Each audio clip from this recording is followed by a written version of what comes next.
বন্ধুরা, এইমাত্র পাওয়া নতুন খবর, সিরাজগঞ্জ বেলকুচি থানা এনায়েতপুর ১৩ জন পুলিশকে থানার মধ্যে পুড়িয়ে ছাই করা হয়েছে এবং অনেকে বলছে যে পুকুরে পুলিশের লাশ ভাসছে।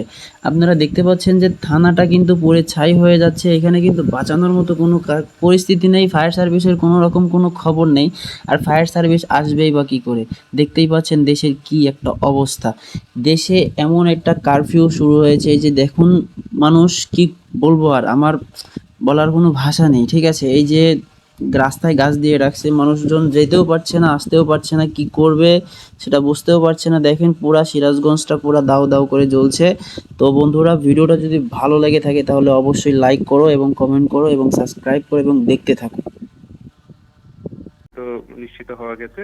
তবে যে ঘটনাটি হয়েছে যে এই হতাহতের সংখ্যা বা নিহতের সংখ্যা আরো বাড়তে পারে বলে এক ধরনের আশঙ্কা করছে রাজশাহী ডিআইজি রেঞ্জ অফিস।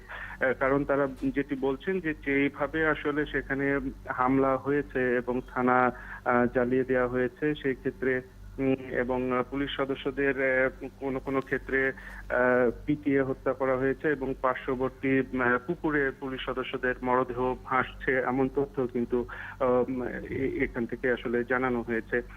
তো সব মিলিয়ে পরিস্থিতি এখন পর্যন্ত কতটুকু সেখানে ভয়াবহতা, সর্বশেষ নিহতের সংখ্যা, ডিআইজি অফিস থেকেও রাজশাহী থেকেও আসলে সম্পূর্ণ তথ্য তারা যেটি বলছেন যে ইন্টারনেট ব্যবস্থা না থাকার কারণে সম্পূর্ণ তথ্য তারা এখন পর্যন্ত সেভাবে নিরূপণ করতে পারেননি, সংগ্রহ করতে পারেননি। এবং তারা সেখানে রাজশাহী রেঞ্জের ডিআইজি তিনি সেখানে পৌঁছে বা তার প্রতিনিধি দল পৌঁছে সেই তথ্যগুলো আসলে ঠিক সেভাবে তারা সংগ্রহ করতে এখন পর্যন্ত পারছেন না। তবে সময়ের সাথে সাথে তারা জানাবেন। তবে অবস্থা খুব নাজুক সেখানকার, এবং এই নিহত সংখ্যা আরো বাড়তে পারে এমনটি কিন্তু আশঙ্কা করা হয়েছে।